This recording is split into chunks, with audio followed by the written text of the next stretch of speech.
Bienvenue à tous dans cette deuxième partie de Demain à la Une. Programmé la semaine prochaine, c'est le second voyage dans l'espace pour Thomas Pesquet. Ça sera jeudi 22 avril. L'astronaute français décollera de Cap Canaveral en Floride aux États-Unis pour la mission Alpha qui va durer 6 mois. Pesquet sera aux commandes de la Station spatiale internationale pendant 1 mois. C'est une première pour un Français qui sera le 3e Européen à prendre les commandes de la Station internationale. Pour débattre de ce sujet, j'ai le plaisir d'avoir à mes côtés ici dans les studios Sylvain Rousseau, bonjour. Bonjour. Grand reporter à France 24. Et nous avons notre envoyé spécial à Cap Canaveral avec nous, Benoît Perrochet. Bonjour Benoît. Merci d'être avec nous et je vais commencer tout d'abord avec bonjour et je vais commencer tout d'abord avec vous Sylvain. Alors c'est SpaceX qui assure ce lancement, c'est le 3e vol habité de l'entreprise du milliardaire Elon Musk qui a détrôné quasiment tout le monde concernant les lanceurs. Comment est-ce qu'il a pu réussir cette prouesse ? Elon Musk s'est d'abord rendu compte de quelque chose de très simple, c'est que l'espace, ça coûtait très cher. Et donc, en tant qu'entreprise privée, la première chose à faire, c'était de réduire les coûts de façon à s'implanter dans le secteur. Et pour ça, il a une idée assez géniale, c'est le lanceur réutilisable. Tout le monde en rêvait, mais lui a réussi à le faire. Il faut voir comment se compose une fusée. Vous avez...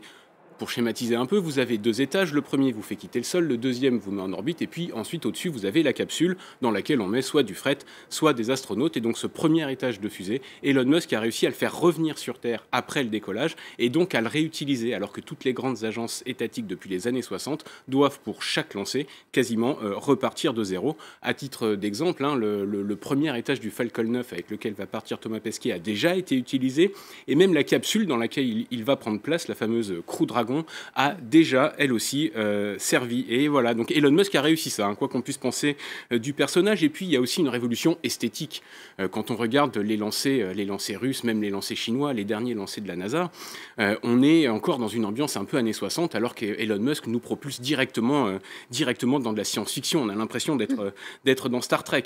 En revanche, ces vaisseaux russes qui ont l'air obsolètes, qui ont l'air démodés, ont depuis les années 60 brillé par leur fiabilité, et c'est aussi là-dessus qu'on attend Elon Musk, évidemment, mais bon, jusqu'ici tout va bien. Mais alors, je disais qu'il a détrôné quasiment tout le monde, pas les Chinois en tout cas. Alors, le lanceur Falcon 9 d'Elon Musk a déjà fait 110 lancements dans un laps de temps assez court, une dizaine d'années, c'est énorme. En 2020, SpaceX a effectué 25 lancements. Il n'y a que les Chinois qui ont plus lancé que SpaceX, mais encore une fois, l'objectif entre les Chinois et SpaceX n'est pas non plus le même.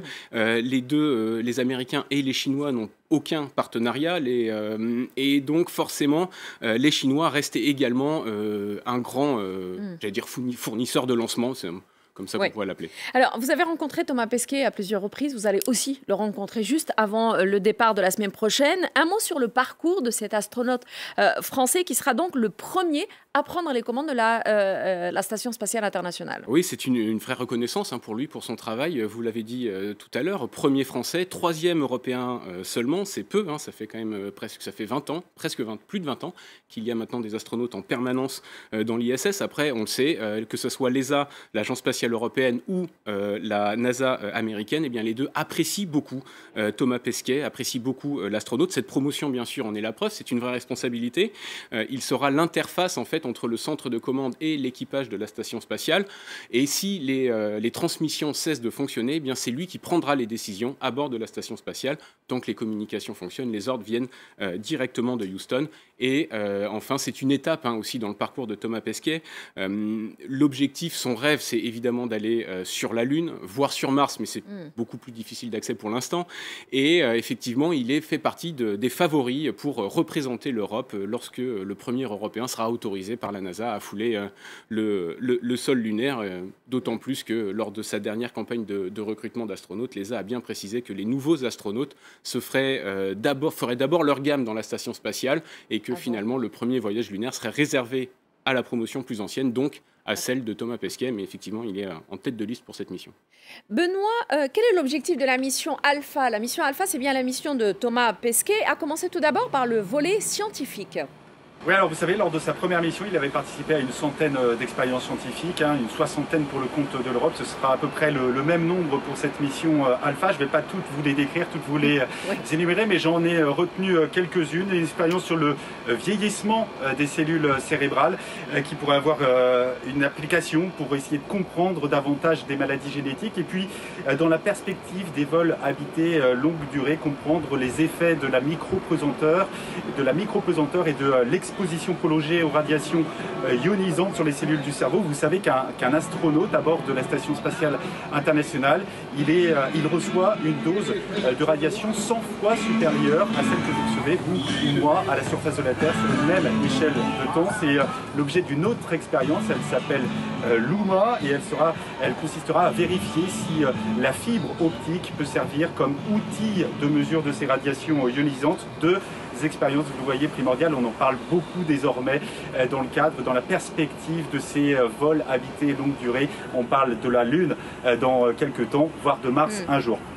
D'autres expériences, le sommeil de Thomas Pesquet va également être décrypté, décortiqué à la loupe, et il portera un bandeau frontal pour décortiquer ses phases de sommeil au début, au milieu et à la fin de sa mission. Également une pince acoustique pour saisir des objets sans les toucher. Ça pourrait avoir des applications pour le monde médical, pour saisir des objets dangereux. Et puis une expérience scientifique mais à la fois éducative et pédagogique que j'aime beaucoup, puisque 2000 écoles vont recevoir à la fin de l'été de la part du CNES des boîtes de pétri à l'intérieur desquelles ils pourront trouver 3 à 5 blobs. Alors les blobs, c'est quoi? Ce sont ni des végétaux, ni des animaux, ni des champignons, mais ils sont quand même capables de se déplacer et de se nourrir. Thomas Pesquet va lui aussi en embarquer à bord de la Station spatiale internationale, et l'objectif, ce sera de comprendre, de comparer les évolutions de ces blobs entre ceux qui sont restés à terre avec les enfants et ceux qui ont été les compagnons de voyage de Thomas Pesquet. Alors Benoît, en plus court, du coup, il y a aussi une sortie extravéhiculaire de prévue pour Thomas Pesquet, et cela rentre dans un volet maintenance. Alors il y en a même 4 de prévus, mais pour l'instant elles n'ont pas encore été attribuées. Au cours de sa première mission, Thomas Pesquet était sorti à 2 reprises de la station avec Peggy Whitson et avec Shane Kimbrough, l'américain qui fera partie d'ailleurs, qui sera le commandant de la mission jeudi prochain. Chaque sortie extravéhiculaire, elle est évidemment minutieusement préparée en amont, puisque dès que vous sortez de la Station spatiale internationale, le danger est imminent, il est bien présent sur la je vais peut-être vous demander juste de redire votre dernière phrase, Benoît, parce que voilà, il y a des avions de chasse qui passent, vous pouvez redire juste votre dernière phrase, on ne vous a pas entendu. Il y a une base de l'Air Force juste à côté. Et effectivement, en 2013, Luca Parmitano, l'astronaute italien, qui avait failli se noyer à l'intérieur de sa combinaison, il avait réussi à regagner le SAS in extremis. Alors des sorties extravéhiculaires qui servent à apporter des éléments de modernisation à la Station spatiale internationale, mais également des tâches de maintenance. Et oui, quand on est astronaute, il faut aussi être un bon mécano de l'espace. D'ailleurs, en 2017, Thomas Pesquet, il avait passé quasiment 4 heures à lubrifier le bras robotique. À chacune, en tout cas, de ces 2 sorties extravéhiculaires, Thomas Pesquet avait été salué, et il avait même impressionné par sa dextérité, ses gestes précis et rapides et son self-control dans cet univers évidemment extrêmement dangereux. Sylvain, Thomas Pesquet va concrètement passer quasiment la moitié de sa mission à faire de la maintenance. Pourquoi autant besoin de maintenance en fait? Eh bien, tout simplement parce que l'ISS est une vieille maison. L'assemblage a commencé en 1998. Elle a donc plus de 20 ans maintenant, et il faut la faire tenir au moins jusqu'en 2030. À ce moment-là, certains composants, voire certains modules entiers deviendront obsolètes. Il faudra les remplacer. Mais pour l'instant, il faut absolument qu'elle tienne. Elle a encore beaucoup à nous apprendre, la station spatiale. D'abord sur la vie en impesanteur, notamment dans la préparation de voyages plus lointain, vers Mars, comment le corps humain réagit à cette impesanteur, mais également elle va servir de point d'étape, elle va servir d'appui à la fabrication de la future station lunaire, la Lunar Gateway, conjointe entre la NASA et l'Agence spatiale européenne. Il ne faut donc pas qu'elle tombe en ruine trop vite.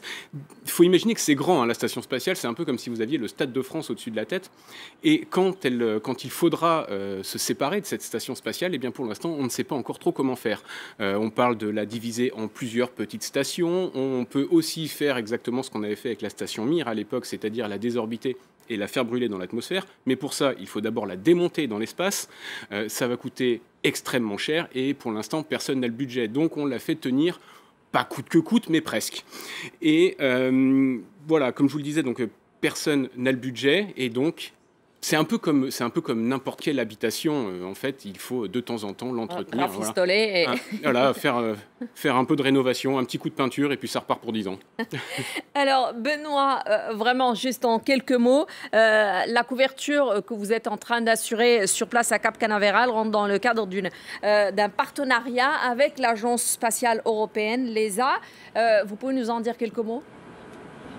Oui, c'est un partenariat qui va durer pendant toute la durée de la mission de Thomas Pesquet. Chaque mois, on le retrouvera dans une émission spéciale. On lui demandera de nous partager les premiers résultats de ses expériences scientifiques, son quotidien d'astronaute à 400 km au-dessus de nos têtes. Mais Thomas Pesquet, il va aussi être un observateur privilégié pendant 6 mois de la Terre, de ces changements, des changements climatiques, des perturbations écologiques. Et comme un symbole, eh bien, il s'envolera le 22 avril, le jour de la Terre, de plus de 4 ans et son dernier séjour dans l'espace. Quelle évolution va-t-il observer ? C'est tout ce qu'on va lui demander au cours des 6 prochains mois. Pour l'instant, il est encore en quarantaine, tout comme nous dans notre hôtel. Et pourtant, on aurait bien aimé vous montrer le KC, le Centre Spatial Kennedy, qui est vraiment situé à quelques centaines de mètres de là où on se trouve.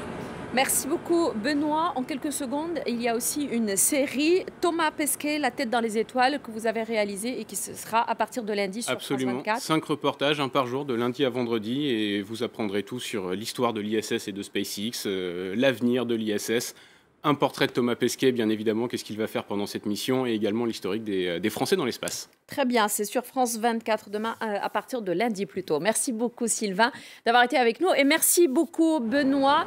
Désolé que vous ne puissiez pas profiter effectivement de ce beau soleil, mais faites attention à vous en tout cas. Merci beaucoup. Merci à vous tous de nous avoir suivis pour ce nouveau numéro de Demain à la Une. On vous retrouve la semaine prochaine, toujours sur France 24. Au revoir.